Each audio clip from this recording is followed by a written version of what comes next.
तो मेरी आपसे ये आग्रह है कि जिन लोगों जो प्राइवेट हो गए वहाँ भी सैलरी कम से कम न्यूनतम वेतन इतना होना चाहिए 20,000 रुपये कि वो अपने परिवार का भी और सफर भी वो कभी कर ले, ऐसा मौका भी उन्हें मिलना चाहिए। साथ साथ प्राइवेट होने की वजह से SC/ST OBC के बच्चों को जो नौकरी मिल जाती थी वो भी जीरो होगी। तो मेरी आपसे आग्रह है कि अगर प्राइवेट भी हो गया तो उनसे भी कहा जाए कि कमजोर वर्गों के लोग बच्चों को मौका दिया जाए।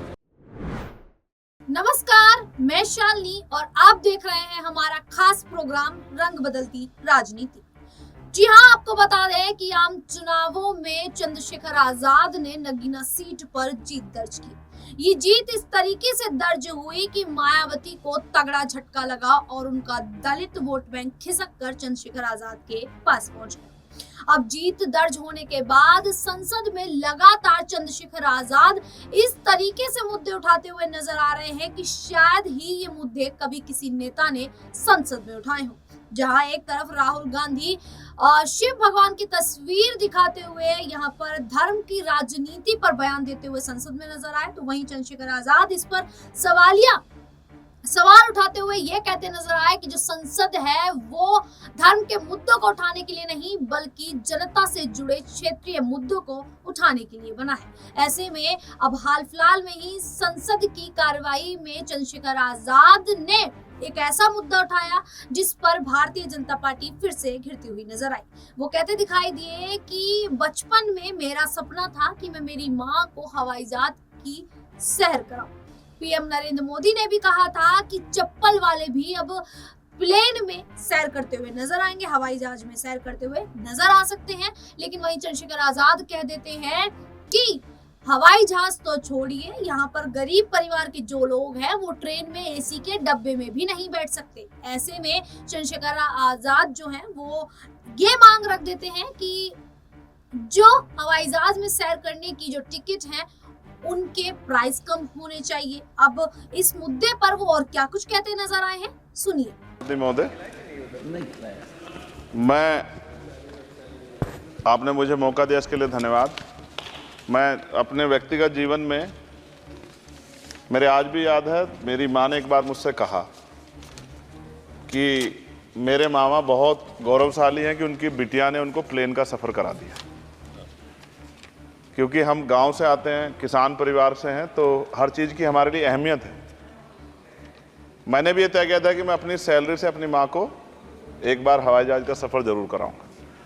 अब हालात ऐसी हैं, आप बेहतर जानते हैं, हमने देश भी जानता है, सब लोग जानते हैं कि गरीब आदमी हवाई जहाज़ में सफ़र नहीं कर सकता। प्रधानमंत्री जी तो कहा था बहुत दिन पहले कि चप्पल वाला जो है हवाई जहाज़ में सफ़र करेगा, लेकिन आज हालात ऐसी, किराया भाड़ा इतना बढ़ गया है, जो नीतियाँ हैं उसकी वजह से कि गरीब आदमी सफ़र नहीं कर सकता है। गरीब आदमी तो ट्रेन में एसी के डब्बे में सफ़र नहीं कर सकता, इस तरह के हालात। तो मेरी मंत्री जी से मांग है कि कोई व्यवस्था ऐसी की जाए कि जो करोड़ों महिलाएं देश की हैं, करोड़ों परिवार ऐसे जिन्होंने सपना ही देखा हवाई जहाज को जाते, उनको भी एक बार मौका मिले कि हवाई जहाज का सफ़र कर लें। तो अगर किराया सस्ता होगा तो शायद वो प्रयास कर सकते हैं, उनके बच्चे प्रयास कर सकते हैं। साथ साथ वायु यात्रा में सेफ्टी सिक्योरिटी का बहुत ज़्यादा ध्यान रखने की ज़रूरत है। कई बार हादसे हुए हैं, कई चीज़ों पर हमें गौर करना है। साथ साथ ज़्यादातर एयरपोर्ट जो है वो प्राइवेट हो गए और प्राइवेट होने की वजह से कर्मचारियों का शोषण होता है।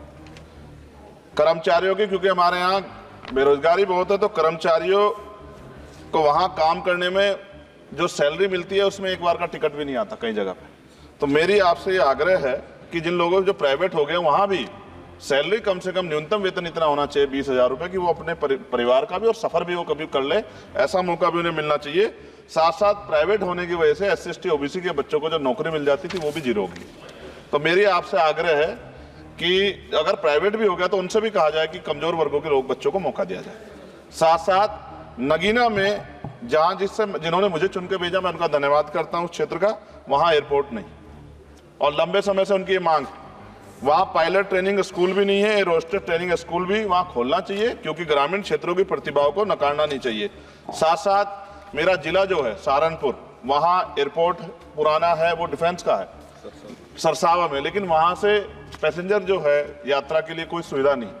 और साथ साथ एक जगह है छुटमलपुर, क्रांतिकारी जगह है, जहाँ हम पैदा हुए, क्रांतिकारी जगह है ही वो सब, तो वहाँ पे भी हवाई पट्टी की जो है स्थापना जो है सरकार को करानी चाहिए। हमारे लोगों को, छुटमलपुर के लोगों को बहुत अच्छा लगे और फायदा भी होगा, बहुत सारा जो है आसान हो जाएगा जनता के लिए। और सुबह से हम प्रयास कर रहे हैं सर कि हमें बोलने का मौका दिया। यहाँ छोटी पार्टियों के लिए थोड़ी समस्या है और 2.5 घंटे इंतजार का मौका मिल रहा है। मैं भाजपा के साथियों को याद दिलाना चाहता हूँ, एक समय था कि आप में भी 2 मेंबर ऑफ पार्लियामेंट थे। आज आपकी सरकार है, आपको तीसरी चौथी बार मौका मिला है। अगर हम लोग भी ज्ञान की कमी थोड़ी है किसी में। ऐसा तो रानी के पेट से ही राजा पैदा होता है या कोई माँ के पेट सीख के आता है। हम तो संघर्ष करके आए 15-15 साल। तो जब हमें मौका नहीं मिलेगा, अपनी बातें रख पाएंगे तो हमारी बात कैसे पहुंचेगी। साथ साथ मेरा आपसे आग्रह है, ये मेरी मांग नहीं है, ये पंजाब के लोगों की मांग है। देश के प्रधानमंत्री जब कह के आए थे पंजाब में, कह के आए थे पंजाब में कि जब आदमपुर एयरपोर्ट का नाम जो है सतगुरु रविदास जी महाराज के नाम पर करने के लिए कह के आए थे प्राइम मिनिस्टर। आप पता करा लो, ऑन रिकॉर्ड है। प्राइम मिनिस्टर ने अपनी स्पीच में कहा जब पंजाब गए कि हम इस जालंधर में जो एयरपोर्ट है आदमपुर में, कि हम उसका नाम सतगुरु रविदास जी महाराज के नाम पे करेंगे। लेकिन सर दावे और वादे हैं, कब तक ये खोखले वादे होते रहेंगे। देश के प्रधानमंत्री की बात का कोई सम्मान होना चाहिए। क्या सरकार, ये मंत्री जी नहीं सुनना चाहते या फिर उन्होंने झूठा वादा कर लिया, इन पे भी ध्यान देना चाहिए। लेकिन साथ साथ मेरी मांग भी है, मैं पुनः इस बात को दोहराऊंगा सर, कि गरीब लोग, मैं गांव में जाता हूं, मीटिंगों में जाता हूं, पूछता हूं महिलाओं से कभी हवाई जहाज सफर किया। मैं लाखों लोगों से मिल चुका, आज तक गरीबों ने हाथ नहीं उठाया सर कि उन्होंने हवाई जहाज का सफर किया, हेलीकॉप्टर का भी नहीं किया है। क्योंकि सर इस देश में आर्थिक गैर बराबरी बहुत बड़े पैमाने पे है। गरीब पैदा होता है, मर जाता, ना अच्छा इलाज मिलता, ना सुविधाएं मिलती, बस उसका जीवन है कि वो पैदा हो गया, ऐसा लगता है मजबूरी में पैदा हो गया, उसको पैदा ही नहीं होना चाहिए था। इस देश में कमजोर वर्गों के लोगों का भी सम्मान होना चाहिए, उनको अवसर मिलना चाहिए। सरकार की योजनाओं में गरीबों की हिस्सेदारी होनी चाहिए, इस बात का ध्यान जो है सरकार को रखना चाहिए। और अगर सरकार नहीं रखती है तो वो सरकार सर गरीबों की नहीं हो सकती है। नौजवान जो है मंत्री सरकार ने दिए हैं और मुझे उम्मीद है कि एक नौजवान दूसरे नौजवान के दर्द को और गरीबों के दर्द को और ग्रामीण क्षेत्रों के दर्द को समझेगा। और मुझे भरोसा है आपके ऊपर, आपकी शैली के ऊपर, क्योंकि पिछली बार भी विषय उठा था। हम जाते हैं सब लोग कि आप इस बात को इस बार सफल करने में कामयाब हो जाएंगे। मेरी मंगल कामनाएं भी है कि कोई गरीब परिवार आपको प्रार्थना करे, दुआएं करे कि आपने उनको ये मौका दिया। वरना आदमी पैदा होता है भारत में और गरीबी में मर जा, हजारों साल चला।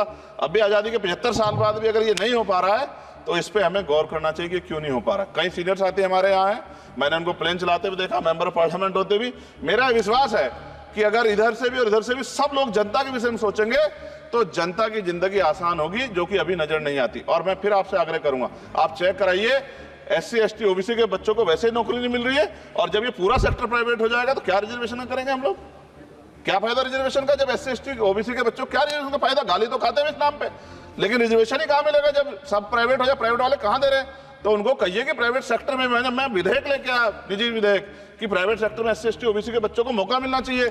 सुप्रीम कोर्ट का एक ऑर्डर, आज चर्चा हुई इसमें कि भाई क्रीमिलेयर होगी। कितने अरबपति बने आप लोग? कितने लोगों पे हवाई जहाज बताइए? SC ST के लोगों पे कितने लोगों पे हेलीकॉप्टर बताइए? आप कुछ नहीं है आपके पास आंकड़े। सब लोग मिलकर गरीबों को चलना चाहते हैं, ये गलत है सर। मैं आपका धन्यवाद करूंगा पुनः सर, और क्योंकि हम ही कोरम पूरा करते हैं सर, देख लीजिए आप, हम ही बैठे कोरम पूरा करते हैं। हमें विश्वास है अपने देश की पार्लियामेंट पे कि आज नहीं तो कल इस पार्लियामेंट से गरीबों के लिए कानून बनेंगे और गरीबों के लिए पॉलिसियां बनेंगी और गरीबों को भी सम्मान का जीवन मिलेगा, ऐसा हमें विश्वास है।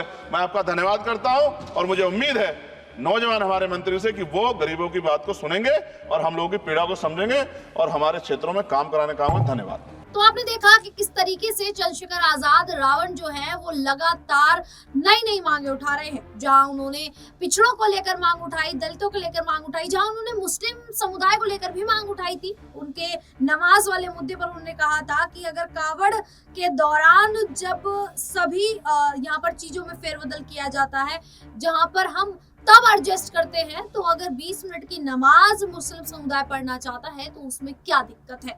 ऐसे में अब चंद्रशेखर आजाद ये भी कह देते हैं कि ये मुद्दा मैंने उठाया है, इससे पहले क्या किसी नेता ने उठाया था? नहीं उठाया। तो ऐसे में चंद्रशेखर आजाद जो है वो कहीं इस तरीके से काम करते हुए नजर आ रहे हैं, इस तरीके से राजनीति करते हुए नजर आ रहे हैं, जो साफ तौर पर जनता को अपनी ओर आकर्षित कर रहे हैं। और ऐसे में कयास वही लगाए जा रहे हैं कि आने वाले जो विधानसभा चुनाव उत्तर प्रदेश में होंगे, क्या उसमें चंद्रशेखर आजाद की आजाद समाज पार्टी उभरती हुई नजर आएगी? अब इस पूरे मुद्दे को लेकर आप लोगों की क्या राय है, हमें कमेंट करके जरूर बताइएगा। उसी प्रकार की देश दुनिया से जुड़ी खबरों के लिए देखते रहिए नेक्स्ट टाइम न्यूज।